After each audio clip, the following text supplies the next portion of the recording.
avec vous pour ces 2 heures et nous commentons l'actualité entre 11h et midi avec aujourd'hui Sandra Regol, bonjour. Secrétaire nationale adjointe d'Europe Écologie Les Verts. Brice Nkonda, vous êtes conseiller régional UDI d'Île-de-France, bonjour à vous. Bonjour, François Monboisse, président de la FEVAD, c'est la Fédération Européenne de Vente à Distance, et Régis de Castelnau qui est avec nous par Zoom, bonjour. Je crois. Bonjour, on vous voit absolument, vous êtes avocat, votre blog c'est Vue du droit et vous êtes également membre de la rédaction de Causeur. Loi Avia censurée, une bonne nouvelle, point d'interrogation, je pense que oui pour beaucoup de gens. Affaire Fillon, le procureur admet des pressions. L'élection présidentielle 2017 a-t-elle été faussée? Et puis notre sondage IFOP Sud Radio pour CNews et donc Sud Radio, 47% des Français pensent que le racisme anti-blanc existe. Et vous, qu'en pensez-vous? Et puis on parlera également de la Convention citoyenne. Beaucoup de sujets, petit tour de table de ce qui a retenu votre attention aux uns et aux autres. Commençons peut-être avec vous, Brice. Oui Valérie, en fait ce matin je regardais une vidéo d'Edgar Morin que j'aime beaucoup et en gros en substance cette vidéo disait que il y avait une absence de projet politique, de nouvelles idées qui nous permettent de nous projeter positivement dans l'avenir et je pense que c'est tout à fait exact. C'est pas qu'il n'y a pas de projet politique, on a la transition énergétique mais finalement j'ai l'impression que la transition énergétique elle a bien été comprise par tout le monde comme une nécessité. Donc en fait c'est plutôt une nécessité que quelque chose qui nous enthousiasme, en tout cas les écologistes je ne doute pas que vous soyez très enthousiaste sur le sujet, il faut y aller, mais on n'a pas ce projet fédérateur, on a au contraire une archipélisation de la société où chacun se retranche dans son camp plutôt que de faire quelque chose qui soit cohérent et qui nous permette de faire nation tous ensemble. Ouais. Donc je suis d'accord avec ça et c'est pour le coup un coup de gueule. On n'a pas encore ce projet-là qui a émergé, on n'a rien de nouveau, on gère le déclin. C'est mon impression en tout cas. Ouais, c'est un peu ce que disait aussi Rafik Smati hier. Régis de Castelnau, coup de cœur? Oui, coup de cœur. En ces temps où on parle beaucoup de racisme, il y a eu beaucoup de tensions. J'ai vu les résultats du sondage. Et on a appris hier la nomination à la direction de l'école de guerre, excusez du peu, ce qui est un des plus hauts postes de l'armée, du général de brigade d'aviation qui s'appelle Jean-Marc Vigilant. Ça ne s'invente pas un nom comme ça. Et il se trouve que Jean-Marc Vigilant est noir. Et qu'il accède tout à fait normalement et naturellement, parce qu'il faut connaître son cursus, ses états de service, comme on dit dans l'armée. Voilà quelqu'un qui est rentré à Salon de Provence, il est passé par toutes les étapes, il est breveté école de guerre, etc. Et je trouve que c'est un joli message qu'on envoie. Pas de manifestement aucune promotion, je veux dire à la couleur. Au contraire, je dirais tout ça est parfaitement normal. Il bénéficie d'un très grand respect dans l'armée et je trouve ça pas mal quand on accuse l'État français de racisme systémique. Quand effectivement on s'en donne les moyens, eh bien on peut réussir aussi brillamment que Jean-Marc Vigilant. Que les militaires s'appellent Vigilants, c'est quand même une prédestination probablement. Moi, voilà. J'ai une vraie question que je me pose à chaque fois que je vois ces annonces, c'est-à-dire est-ce que c'est pas raciste que de le signaler? C'est comme si c'était quelque chose d'exceptionnel et qu'il fallait le signaler. Je sais pas très bien comment le formuler, mais c'est de la même manière quand on annonce une femme. J'ai vu qu'il y avait une femme qui avait été nommée, je ne sais plus à quel poste. Il y a un côté. C'est le fameux. On en a un dans notre famille. Oui, c'est un peu ça. Ça démontre surtout l'exceptionnel. Mais ça montre l'exceptionnel, effectivement, ce que dit Sandra Regol de la chose. Non. Ce qui est exceptionnel, c'est qu'effectivement, il est d'origine antillaise. Ce qui est exceptionnel, effectivement, c'est que, statistiquement, en dehors de ceux qui font les écoles militaires de Saint-Cyr, où il y a beaucoup de personnes de couleur, parce qu'il y a des étrangers, il y a les anciennes colonies africaines, etc., qui forment des militaires, mais là c'est plutôt les Antilles, je crois. Non, on le remarque parce que ça m'a touché. On a eu un procès de la parce France, que c'est exceptionnel. Systémique, et voilà. Oui. Mais parce que c'est exceptionnel. Parce qu'on en parle. Non, mais exceptionnel. Oui, parce attendez, qu'on en parle aussi en ce moment. Je pense. C'est le mérite de ce soldat, et il a des états de service qui prouvent bien qu'il est fait pour ce poste. Oui, mais cela n'est pas la question. Bien sûr qu'on le remarque. Bien sûr qu'on le remarque. Vous auriez, moi, quand j'allais au Sénégal, du temps de Senghor, et que le ministre de l'Intérieur était blanc, le président de la Cour suprême était blanc, ça me posait un problème. Oui, je trouvais ça exceptionnel. Mais nous, là, on est dans un pays blanc, majoritairement aujourd'hui, ça change et ça bouge, et ça, c'est un signe que la République, elle permet à chacun de s'élever. Enfin, un mot, Sandra. Sandra Rogol voulait réagir. Oui, mais vous aviez raison, Valérie, de prendre l'exemple des femmes. C'est-à-dire que c'est l'exception qui permet de dire circuler, il n'y a rien à voir, puisqu'il y en a un ou une, ça veut dire que le problème n'existe pas. Alors, le souci, c'est justement que vous seriez incapable de me citer le nombre de généraux de l'armée qui ont suivi le même cursus, qui sont issus des mêmes familles dans lesquelles on est toutes et tous issus de familles militaires. Parce que justement, ils représentent la norme. À partir du moment où vous êtes capable de citer l'exception et qu'elle fait exception, c'est qu'il y a un problème. Je vais rester sur le côté positif du fait qu'il y ait des personnes qui arrivent, mais à chaque fois qu'on est contraint de voir l'exception, c'est qu'il y a un problème réel derrière. Allez, on en reparlera vraisemblablement. On va en reparler, Régis, on finit Valérie, notre... Attendez, juste une dernière information. Un des grands généraux de la Révolution était noir. Je dis ça, c'est pas une exception, vous voyez. Oui, à chaque fois. Vous ne faites que confirmer mon propos. Et Félix Eboué, gouverneur du Tchad, qui s'est rallié le premier à De Gaulle, était noir aussi. Allez, on va y revenir. On va revenir sur le sujet du racisme. Sandra Rogol, vous, c'est un coup de cœur pour la Convention citoyenne? Oui, alors je voulais faire un coup de cœur sur la Convention citoyenne, mais on m'a dit que c'était l'un des sujets du jour. Bien sûr, donc je vais faire quelque chose un peu plus large, c'est-à-dire que de la reprise au pouvoir citoyenne, et ça rejoint un peu votre coup de gueule sur l'absence de perspective. Il y a des reprises en main citoyennes. C'est-à-dire que là, on a perdu les grandes lignes parce qu'on a perdu l'idée de démocratie. On a oublié que la démocratie, c'est donner à tous le même accès à la connaissance, le même accès à l'information. Quelque part, un petit peu par inadvertance, c'est ce que ce gouvernement a fait avec la Convention citoyenne pour le climat. Et cette convention, elle a pris la décision de proposer des propositions politiques extrêmement courageuses que ce gouvernement, comme les précédents, était absolument incapable de faire, et de prouver qu'on peut se donner un autre avenir, un avenir plus heureux. Et à côté de ça, les citoyens, les citoyennes, à travers les villes de France, sont en train de pousser aussi des projets écologistes dans les plus grandes villes et les villes moyennes de France. C'est aussi bien Lyon que Besançon, Poitiers que Bordeaux. Et on voit qu'il y a une volonté de changement. Oui, les idéaux d'hier ont fait long feu. Oui, l'idée que la gauche ou la droite pouvait changer la France a montré ses grandes limites. Aujourd'hui, il y a un nouvel espoir. C'est la démocratie réelle et participative à travers le paradigme écolo. Est-ce que c'est pas un leurre, une utopie? On peut se poser la question. La politique propose des utopies concrètes. Oui, vous avez raison de choisir ce mot. Est-ce que ça va être concret? Est-ce que Grenoble vous semble peu concret?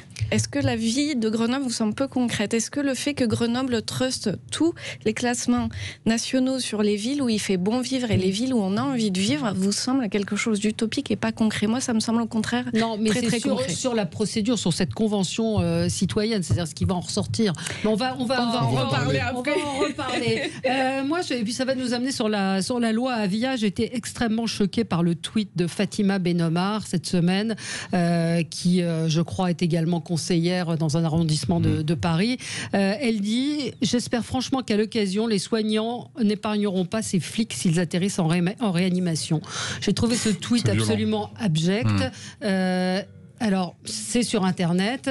La préfecture de police s'en est saisie en disant: Internet n'est pas une zone de non-droit. Des messages haineux envers les forces de l'ordre ne peuvent rester impunis. Le préfet de police effectue un signalement à la justice. Effectivement, ça a été signalé sur Pharos.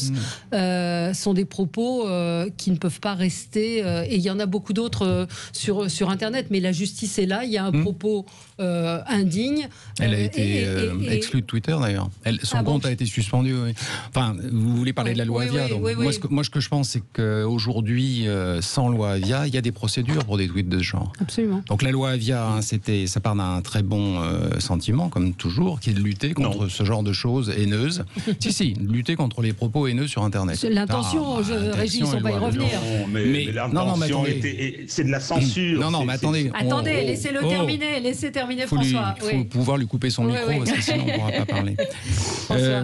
Ce qui est la stratégie qui avait été employée avec la loi Avia et qui était mauvaise, c'était de rendre les plateformes Twitter, Facebook responsables. C'est-à-dire qu'elles devaient d'elles-mêmes supprimer tous les propos manifestement illicites, sinon elles avaient des amendes monstrueuses. Et ce qui est frappant, c'est que tous les gens qui gravitent autour d'Internet, tous les avocats, tous les juristes avaient dit « vous allez dans le mur, ça ne marchera pas ». Tout le monde l'avait dit et le gouvernement s'est entêté, cette loi a été promulguée et le Conseil constitutionnel, saisi par la droite, a dit la même chose.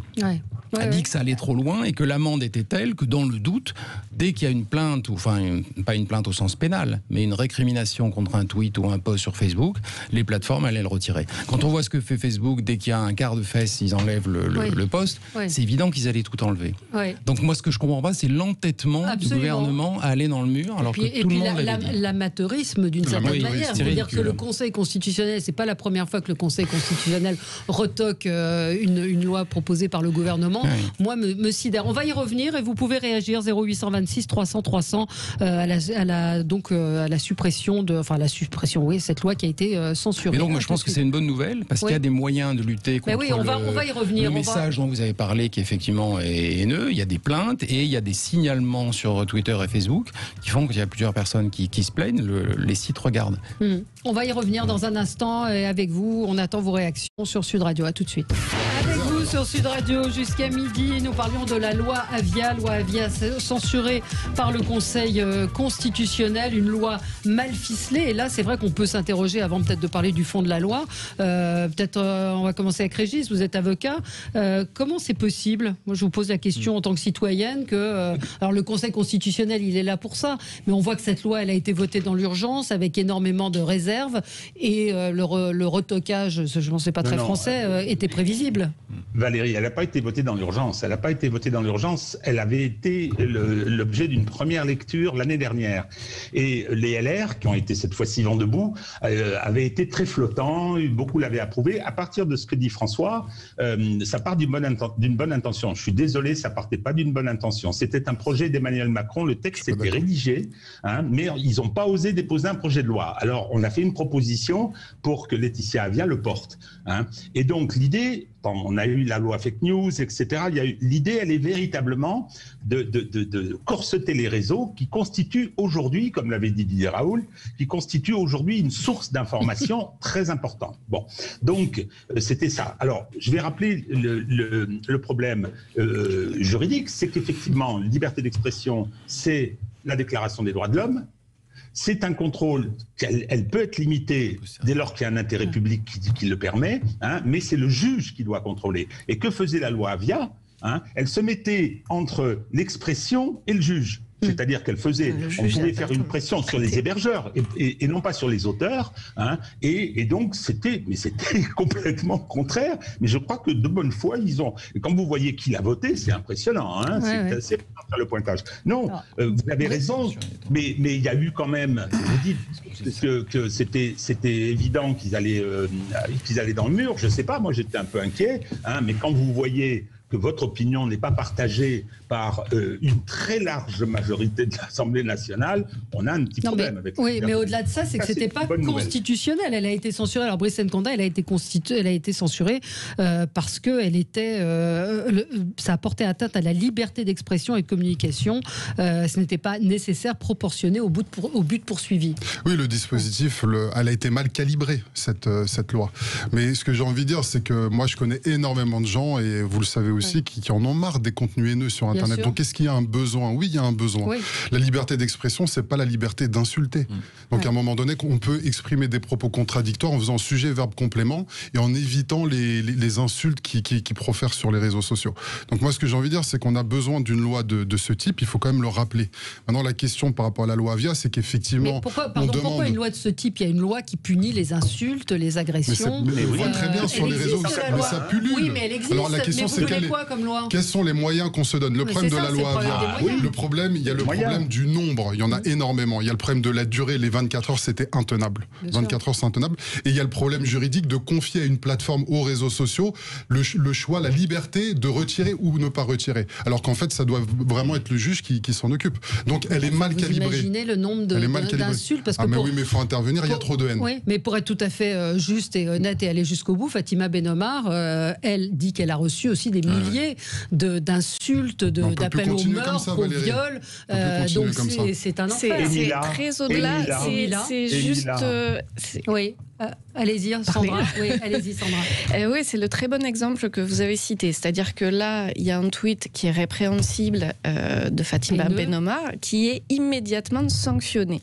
Mais elle, quand elle a reçu des menaces de mort, des appels au viol, des messages qui ciblent l'endroit où elle vit, l'endroit où elle travaille pour qu'on aille la chercher, elle a fait un dossier, elle a déposé plainte et tout ça a été classé sans suite. Vous voyez bien qu'on est au cœur du problème. Oui, il faut une loi pour pouvoir agir. Oui, il existe des outils.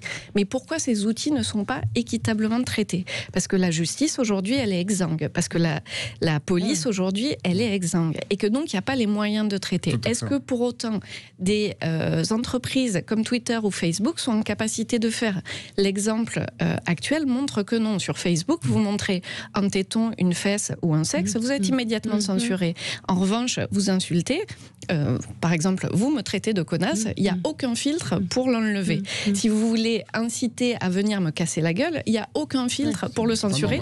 Valérie, vous connaissez très bien ça. Donc on a un véritable souci. Oui, cette loi avait des limites. Oui, ça ne fonctionnait pas, mais on a besoin de trouver un modus operandi pour arriver justement à protéger les gens. Je rappelle quand même que souvent c'est raide, puisque le cas de Fatima, comme le cas de certaines de vos invités, parce que c'est généralement plus des femmes. Laurence Taillade, qui a été aussi victime de ça. Par exemple, ce sont souvent des raids, c'est-à-dire ce n'est pas des personnes comme ça qui, isolées, viennent attaquer, ce sont des centaines de personnes qui enclenchent des milliers de personnes qui viennent vous insulter. Ça, c'est organisé. Il y a même des entreprises qui sont spécialisées là-dedans. Ça, c'est aussi un moyen d'action. C'est plus facile peut-être d'arrêter ce type de raid. François Monboise, vous qui connaissez bien justement tout ce qui est Internet, qu'est-ce qui est possible? C'est pas facile.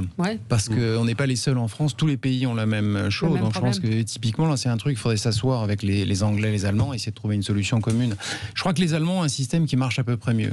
Qui est la base de la loi Avia. Oui, mais qui va pas jusqu'à la loi Avia, qui donne pas les clés totalement. C'est ça qui n'est pas contesté aussi. Oui, c'est contesté, mais c'est un peu plus efficace. Ce qui n'allait pas dans la loi Avia, c'est de donner les clés complètement à Twitter, Facebook. Pourquoi ils interdisent facilement les quarts de fesses? Parce que c'est facile. Il suffit de programmer que dès qu'il y a de la peau nue, on enlève. Alors que une insulte, c'est plus compliqué. Non, mais c'est avec le nombre. Il suffit de faire un filtre sur le mot. Mais non, parce que dans ce cas-là, vous enlevez la quasi-totalité des messages qui ont un gros mot, etc. Mais c'est vrai. Bien. Donc c'est pas si simple. Non, c'est pas si simple à faire. Donc je pense qu'il faut se mettre en... Moi, je suis pas d'accord avec Régis. Je pense que l'intention, je continue à dire que l'intention là était bonne et que c'est très différent de la loi fake news, où là je suis d'accord avec Régis, l'intention était épouvantable. C'était en gros de dire que les fake news viennent forcément des Russes et qu'il faut enlever les fake news. Enfin, c'est ridicule. C'était le ministère de la vérité, ça. Non, ça c'est différent. C'est enlever les insultes. Je suis d'accord que c'est un vrai problème, mais c'est pas simple. Les autres pays ont le même sujet. J'ai pas la solution comme ça. C'est pas évident. C'est quoi la limite Vous parlez de censure, liberté d'expression. Il y a un moment. Je reviens sur les fondamentaux. Faut toucher à ça d'une main tremblante, comme aurait dit Montesquieu. Il y a des principes. On a une loi de 1881 qui fonctionne, avec une jurisprudence pléthorique. On n'aime pas trop la liberté d'expression en France, pas de liberté pour les ennemis de la liberté, on aime bien la sienne. Et puis c'est la gauche en plus, c'est ce qui est curieux, ma famille d'origine, qui aujourd'hui a une passion de la censure. J'ai horreur quand on vient s'occuper de ça. Oui, mais là on n'est pas. Attendez, mais vous qui êtes avocat, il y a des insultes et des menaces de mort, des menaces de viol. On n'est pas dans la liberté d'expression, on ne peut pas tout dire. Merci Valérie. Mais Brice l'a dit, c'est une question de moyens. Alors on cite Fatima Ben-Omar, que j'ai eu le plaisir de rencontrer sur votre plateau, mais on oublie Mila. Mila, c'est des dizaines de milliers de messages et il n'y a pas eu derrière. Oui, mais là, la justice est en train de condamner. Oui, non, elle condamne rien du tout pour l'instant. L'exemple plutôt positif. Non, c'est pas vrai. Il n'y a pas un procès. Les gens ne sont pas mis en... Non, pour l'instant, il y a des poursuites pour une demi-douzaine de personnes. Il y a eu des dizaines de milliers de menaces de mort. Et donc, effectivement, ça pose la question des moyens. ça pose la question des moyens, hein, et il faut les donner à la justice. Vous avez raison, elle est en déshérence, cette justice, c'est épouvantable. La sortie du confinement, donc on n'aura pas eu de réponse. C'est bien évité de donner la réponse à la question de Valérie. Mais pas du tout, je dis, c'est donnons des moyens à la justice, puis c'est tout. C'est ce que vous avez dit. C'est ce que j'avais dit, mais on avait le cours. Allez, on se retrouve dans un instant, on continue avec vous sur Sud Radio, à tout de suite. Avec vous jusqu'à midi, vous retrouverez ensuite André Berkoff. Nous parlons de la Convention citoyenne.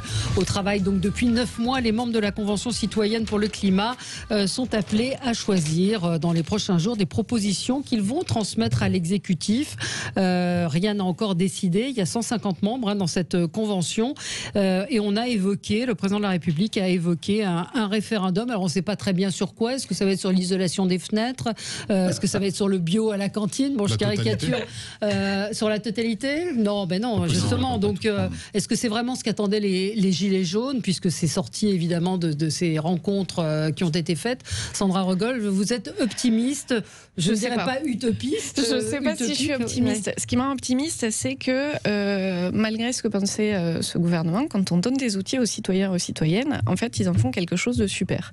Je rappelle que lors de la 4e réunion de la Convention, Emmanuel Macron est venu les rencontrer et leur a expliqué que s'ils n'étaient pas capables de faire un chiffrage digne de ce que font les politiciens très entraînés au Parlement, eh bien, en fait, ce ne serait pas recevable. Donc, ce sont des citoyens qui n'avaient rien demandé, qui n'avaient pas demandé à être dans cette convention, qui n'avaient pas demandé à travailler sur l'avenir de la planète, qui se sont retrouvés à travailler comme des fous, et j'ai envie de dire beaucoup mieux que nombre de politiques qui figurent dans nos assemblées. C'est pas sûr. Et si, vous verrez la qualité du travail, il est excellent. Ça propose un projet global. Ça propose un projet global. Et ce président qui avait, vous preniez l'exemple de la rénovation thermique avec les fenêtres, tout ça. Moi, je me souviens que quand Emmanuel Macron est élu en 2017, ça fait partie de ses propositions. C'est-à-dire que d'ici 2022, on doit avoir fait la moitié des rénovations thermiques à peu près. Là, aujourd'hui, il est en train de dire « Ah oui, très intéressant les rénovations thermiques. Peut-être qu'on va d'abord les soumettre à référendum pour savoir si on va les appliquer. » C'est-à-dire que même sur ces engagements de campagne en matière environnementale, il préfère décaler encore d'un an. On est tous d'accord qu'un référendum, ça repousse encore. Pour l'obligation, c'est pas pareil. Non, mais il a le choix. Il a la possibilité de passer directement devant les parlements la discussion sur le projet que proposent les citoyens. Pourquoi ne le fait-il pas? C'est un choix politique et ça dit beaucoup. Alors, attendez, d'abord, on ne sait pas ce qu'il va faire, il n'a pas dit. Moi, je comprends que vous soyez enthousiaste sur la Convention citoyenne, parce qu'en gros, c'est toutes les propositions Europe Écologie Les Verts. Tout à fait.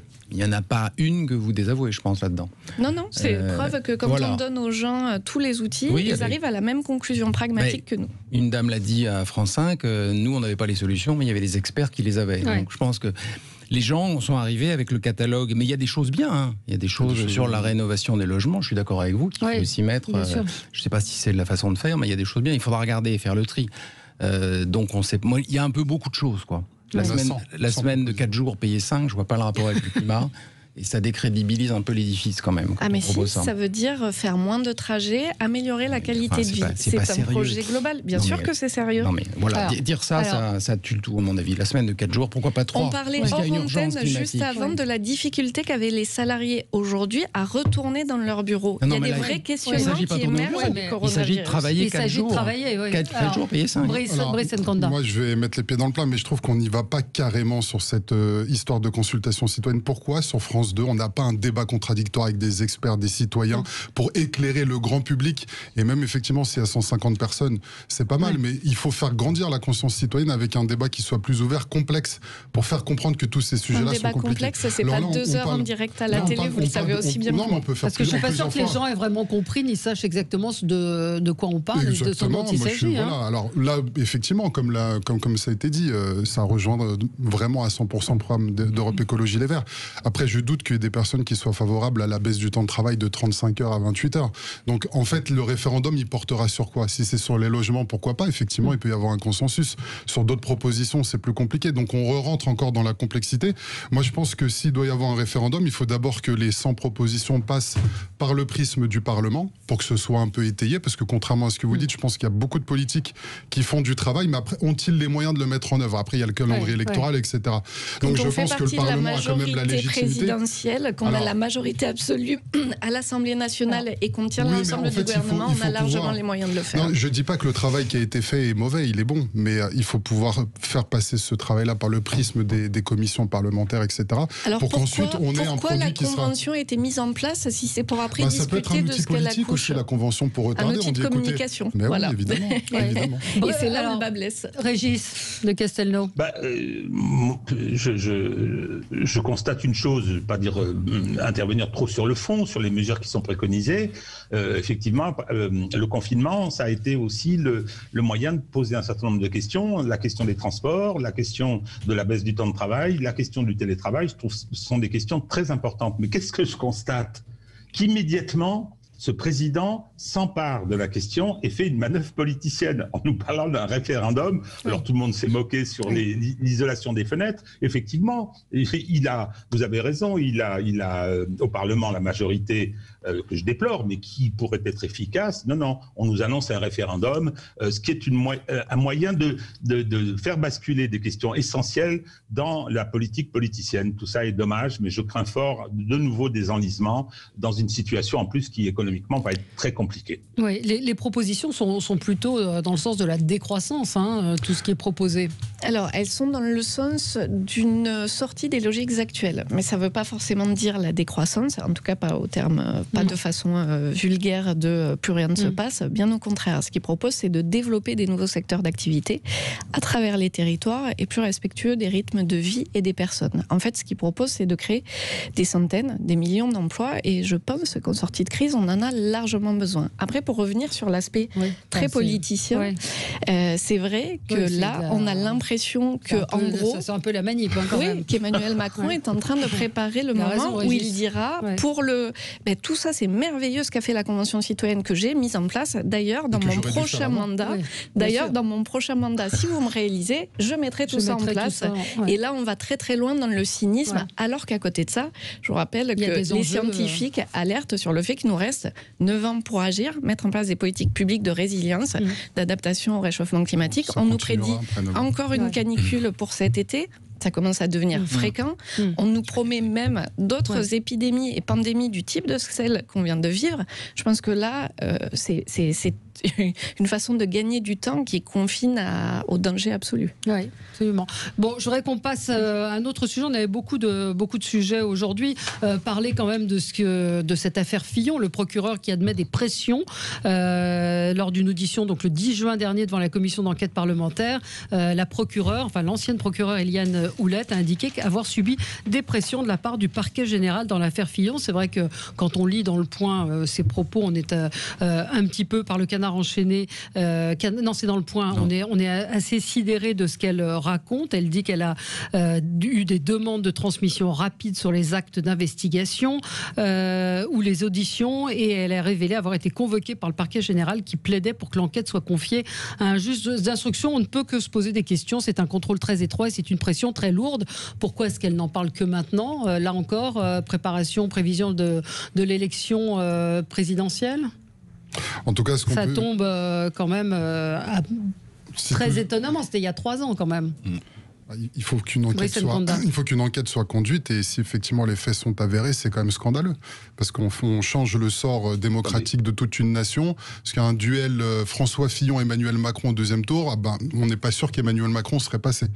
Donc on voit qu'on a eu 2017 et finalement pendant les années qui ont suivi, on n'en a plus trop parlé.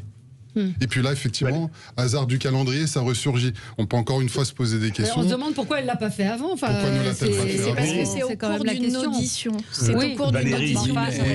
C'est l'occasion qui fait le larron. Elle a exactement de le dire. Valérie, moi, je rigole. Je rigole parce que sur votre plateau, ma chère Valérie, qu'est-ce que j'ai pris quand très tôt j'ai dit ce genre de choses, en disant que c'était un raid judiciaire qui avait été fait. J'ai une certaine expérience de la chose, et puis vous aviez raison, Régis. Vous aviez raison. Mais j'avais totalement raison. Comme le professeur. Donc aujourd'hui, je jubile, et franchement, je rigole.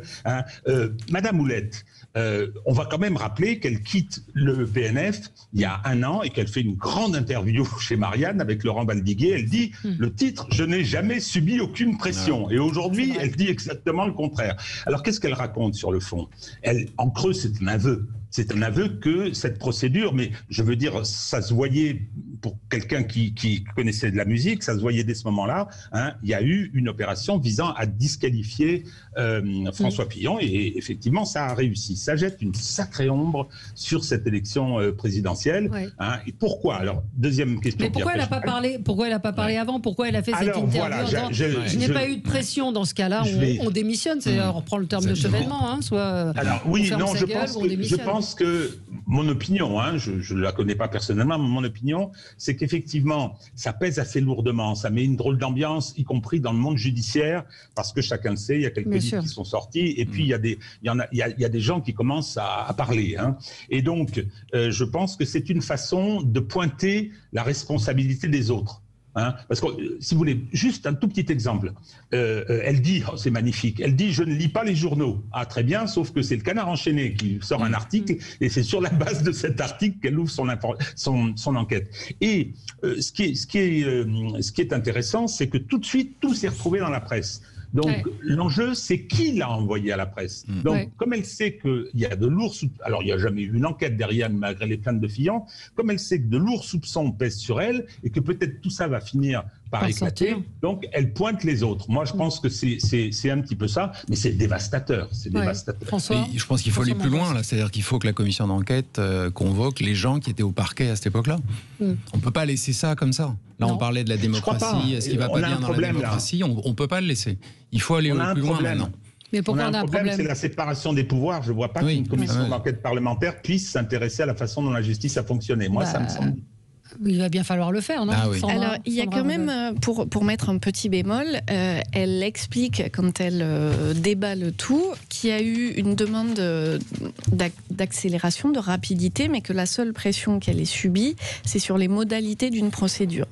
Mais elle n'explique pas qu'elle a eu, quand on lit les verbatims des entretiens, elle n'explique pas qu'elle a été harcelée ou etc. Ce qui n'enlève rien au reste, mais c'est sur un choix de procédure. Après, j'ai envie de vous dire qu'il y a deux choses qu'on oublie dans cette affaire. Un, ça s'appelle l'immunité parlementaire.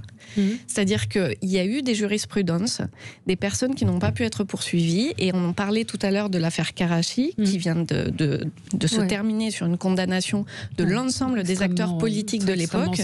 Cette enquête ne pouvait pas avancer du fait de cette immunité de personnes qui étaient à la tête de l'État, à la tête du gouvernement, et on peut légitimement se dire que une fois ces affaires passées, une fois toute cette multiplication d'affaires, dont certaines sont encore en cours pour d'autres affaires, oui, la justice et le parquet et des politiques peuvent s'inquiéter du fait que certains politiques attendent d'avoir des postes qui les protègent pour ne plus être touchables. Et je ne dis pas que ce que disent la procureure soit faux, je ne dis pas qu'il n'y ait pas de problème sur l'affaire Fillon, mais je dis qu'on a un problème global dans cette immunité parlementaire qui fait que beaucoup d'hommes politiques, et sur l'affaire Karachi, on est quand même dans le même camp que Fillon, je suis désolée, en ont profité pour de l'argent sale, pour des petits arrangements entre amis et généralement familiaux, et pour s'enrichir personnellement sur le dos de la République, ou pour avoir des voix qui n'existaient pas. Et tout ça, aujourd'hui, ça salit la politique, ça fait qu'il y a de plus en plus d'abstention, et à un moment donné, on est en droit de demander des comptes. On a, les politiques comme les policiers, un devoir d'exemplarité supérieur à la moyenne. Mais est-ce qu'une enquête judiciaire est possible? C'est Éric Ciotti qui a saisi le président de la République et la garde des Sceaux. Il demande à ce qu'on ouvre une enquête judiciaire pour forfaiture. Ça vous semble... C'est très politique pour le coup. C'est très politique. Mais ce qui est vrai, je suis d'accord avec Sandra Rigol, c'est que la justice a beaucoup moins de pouvoir vis-à-vis des politiques qu'aux États-unis, par exemple. Aux États-Unis, la justice convoque des ministres, convoque des gens, et ils prêtent sous serment, et on ne ment pas aux États-Unis. Mais c'est ce qui se passe. Attendez, c'est ce qui se passe chez nous. Les politiques sont les ministres. Les ministres, oui, ils le sont aussi. Non, je pense qu'il faut. Et sur l'immunité, il faut faire très attention. C'est quoi l'immunité parlementaire? L'immunité parlementaire, c'est de protéger les parlementaires d'opposition des ingérences du pouvoir exécutif. C'est ça au départ. Hein. Elles sont facilement levables, etc. Non. Je pense qu'il y a eu des procédures. Quant aux procédures concernant Karachi, écoutez, moi je veux bien 25 ans. C'est pas seulement parce qu'il y avait des immunités. C'était pas les immunités, c'est n'importe quoi. On ne juge pas, et c'est une décision anachronique, mais surtout, vous dites c'est le même parti que M. Fillon, bon, sauf que c'était il y a 25 ans, mais si vous voulez, moi je veux bien, on se fait un grand happening. Et Sarkozy et Big Malion, c'est le même parti, c'est plus récent, je peux faire une kyrielle d'affaires si vous voulez. Malheureusement, il y en a beaucoup trop. Attendez Sandra, moi si vous voulez, on parle des vedettes de Taïwan, je sais quels sont les parlementaires socialistes qui sont revenus avec les valises de billets. Je ne suis pas socialiste, vous pouvez dire ce que vous voulez. Non, attendez. Il y a d'autres choses chez vous, peut-être. Je peux vous dire ce que c'était que le GIFCO, que j'ai bien connu pour les communistes. Si vous voulez, tout ça, je veux dire, c'est cette façon. On va marquer une toute petite pause et on se retrouve dans un instant. 47% des Français pensent que le racisme anti-blanc existe. C'est un sondage IFOP fiducial pour Sud Radio et CNews à suivre dans un instant. Avec vous sur Sud Radio pour le 10h midi, vous retrouverez ensuite André Berkoff. Je suis avec François Monboisse, Régis de Castelnau, Sandra Rogol et Brice Nkonda. 47% des Français pensent que le racisme anti-blanc existe. C'est un sondage IFOP fiducial pour Sud Radio et CNews. Beaucoup de questions dans ce sondage. Est-ce que, alors Brice Nkonda, on avait évoqué cette question du racisme anti-blanc. C'est vrai que c'est une autre manière puisque ça a été quand même sur le devant de l'actualité et ça y est, encore. 32% pensent qu'il existe dans notre pays un privilège blanc et 30% pensent qu'il y a un racisme d'État. Mais les plus âgés considèrent à 60% que ce sont des faits marginaux. Alors, est-ce que ce sondage vous étonne ? Bon. Qui m'étonne, non. Qui m'étonne, non. En revanche, je pense que la mécanique est beaucoup plus subtile que ça. C'est-à-dire qu'en fait, on a une communautarisation de la société. Ça, oui. On a effectivement des communautés. En fait, notre mécanisme d'intégration a dysfonctionné pendant des décennies. Effectivement, on a des gens qui se sont retranchés dans leur communauté. Et ce retranchement, en fait, fait qu'à un moment donné, on a une communauté contre l'autre, etc. Alors que, en fait, je dirais que c'est plus une question de discrimination que de racisme. C'est-à-dire que quand on regarde certains quartiers, les professeurs les moins expérimentés, ils vont dans les quartiers, les policiers les moins expérimentés vont dans les quartiers. Donc on a il y a un travail qui a déjà été amorcé avec les conventions ZEP de Sciences Po. Bon, il y a des choses qui font qu'on a peut-être des éléments et des modèles qui commencent à émerger, mais j'ai envie de dire que de manière systémique, il y a encore un gros travail à faire.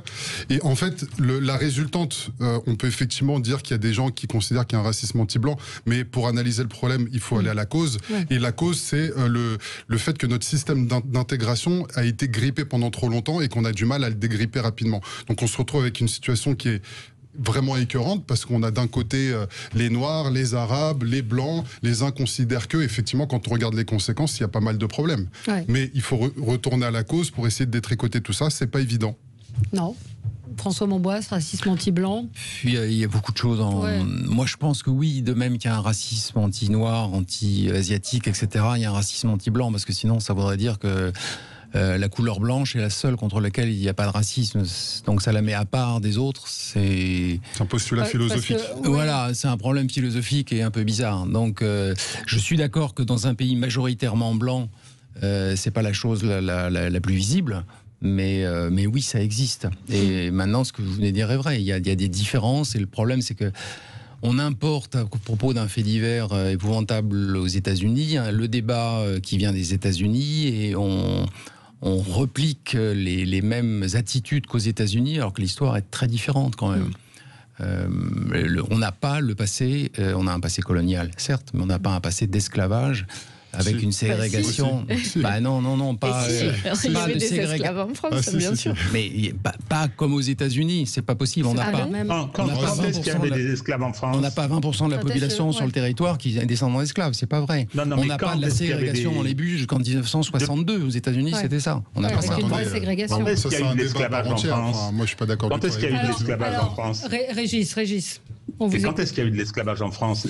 Il y a encore eu des cas récemment dans des très grandes familles, des beaux quartiers parisiens. Oui, mais ça c'est autre chose. Oui, vous avez tout à fait raison. De Bordeaux, de Nantes qui ont prospéré sur ce commerce-là. Non, attendez, d'accord. D'ailleurs, la ville de Bordeaux vient d'instaurer des plaques pour rappeler le passé esclavagiste de la ville et comment est-ce qu'elle s'est développée. Ça c'est tout à fait exact, mais en France, par principe, tout homme qui, depuis les Francs, mettait son pied sur le territoire français était un homme libre. Bon, donc, comme aux États-Unis. Récemment. Sauf s'il n'était pas blanc. Il y a eu récemment. Non, il n'y a jamais eu de racisme juridique installé en France. Donc il n'y a jamais eu de code noir. C'est ça que vous expliquez. Le code noir. Le code noir, c'était pour les colonies. Enfin, il faut l'analphabétisme historique, il faut arrêter. C'était un progrès qu'on arrête de traiter. Non. Instaurer la hiérarchie des races, comme un objet. Mais enfin, écoutez, c'était au XVIe siècle, et on fait porter la responsabilité à Colbert qui était mort 2 ans avant. Non, ce que je veux dire, mais oui, mais vous dites que ça n'a jamais été. Mais là, on change de sujet. La France, mais c'est un sujet à part entière. Attendez, si je peux parler, parce qu'on a la doxa qui déferle. Là, je veux dire, c'est bon. Il n'y a pas de racisme institutionnel en France. C'est faux. Bon, dans les colonies, évidemment, dans nos colonies où il y avait des esclaves importés, Robespierre abolit l'esclavage, Napoléon le restaure. C'est parfaitement exact. Ensuite, en Afrique, le sort des populations africaines de nos colonies était très proche de l'esclavage. J'en suis parfaitement d'accord. Aujourd'hui, le problème qu'on pose avec toutes ces histoires racisme anti-blanc, je ne crois pas à un racisme anti-blanc, je pense qu'il y a des contradictions communautaristes, et Brice a parfaitement raison, parce qu'on a laissé prospérer un certain nombre de modes de fonctionnement qui sont en train de transformer la société française en société communautaire. Je pense que le problème, il est d'abord social. Je ne crois pas à la lutte des races, je crois à la lutte des classes. Oui, c'est la lutte des races théorisée par Manuel Valls. Ça ne veut pas dire qu'il n'y ait pas de problème de chauvinisme, de xénophobie, etc. Ça, je suis parfaitement conscient de ça, qui aussi peuvent prendre des tournures racistes, parce qu'il y a des gens qui sont racistes, évidemment. Il y en a, y compris dans la police, je suis le premier à le dire, mais je veux dire aujourd'hui, racialiser tous les problèmes comme ça, je pense que c'est une erreur. Oui, ça c'est une erreur. Alors Sandra. C'est bien parce qu'on est en plein cœur du problème avec ce petit échange sur la relecture de l'histoire esclavagiste de la France. Vous connaissez le théorème de la fenêtre d'Overton. C'est balancer dans les médias de façon complètement délibérée des choses totalement fausses où du coup les contradicteurs sont obligés de corriger, mais il en reste toujours un petit peu à la fin. Et là on est dans une séquence où on a droit tous les jours à du relativisme sur l'histoire de l'esclavage en France, sur l'histoire de la colonisation en France, etc. Et pour répondre à votre question, en France oui, il y avait des esclaves en France et malheureusement il y a encore du trafic d'esclaves aujourd'hui. Les villes portuaires déjà. C'était des marchés d'esclaves. Des marchés au sens Bordelais allaient les chercher en Afrique noire et les amener aux Antilles. Si je peux continuer sur votre question, pas sur la France. Sur votre question d'origine, c'est que on a avec cette façon de dévoyer les mots, on confond les choses. Il y a des insultes contre les personnes blanches en France qu'il faut dénoncer. Mais le racisme, c'est quelque chose de systémique. C'est-à-dire que là, vous avez 2 études hier qui viennent de sortir, qui montrent qu'il y a des coups et blessures portées sur les personnes parce qu'elles sont juives, parce qu'elles sont noires, parce qu'elles sont blanches aussi. Oui. Non, aussi. Justement, elles ne quantifient pas ça. Elles quantifient. Ils l'ont pas demandé. Elles sont alors elles sont marginales. Ce n'est pas une constitution. Dans les quartiers, c'est pas marginal. Ce n'est pas une constitution globale. Mais ce n'est pas une constitution globale du pays. Regardez les chiffres. Il y a des insultes, il y a des coups qui sont menés, mais ce n'est pas... L'étude vient d'être menée de façon très large. Je veux bien que tout le monde connaisse mieux que le travail que font les scientifiques tous les jours sur le terrain. Oui, mais à un moment donné, il faut avoir un peu d'humilité. C'est pas des scientifiques. Et vous avez certains sociologues qui sont aussi... Quand le CNRS fait les études, c'est pas scientifique. Non. Alors vous êtes plus grande scientifique que le CNRS, Valérie. Sur la sociologie, vous avez des sociologues qui sont... De tout et leur contraire. C'est des sociologues du CNRS, ne sont pas des scientifiques. C'est pas des scientifiques, ce sont des sociologues. Et en fait, quand ils quantifient le nombre de personnes à qui il arrive tel type de cas, comme dans les sondages, vous pouvez tout à fait orienter la façon dont vous comptez les choses. Et puis il y a des sociologues de tout et du contraire. Mais alors, si vous faites du relativisme sur tout, plus rien n'existe. On est dans un monde relatif. Juste Xavier, notre auditeur, qui nous dit le racisme anti-blanc existe. Moi, je l'ai vécu en Martinique. On m'a fait sentir souvent que l'esclavage était de ma faute. Il a travaillé comme journaliste là-bas et on contestait ses décisions, et puis qu'il a subi des violences parce qu'il était blanc. Bon, voilà, c'est un témoignage.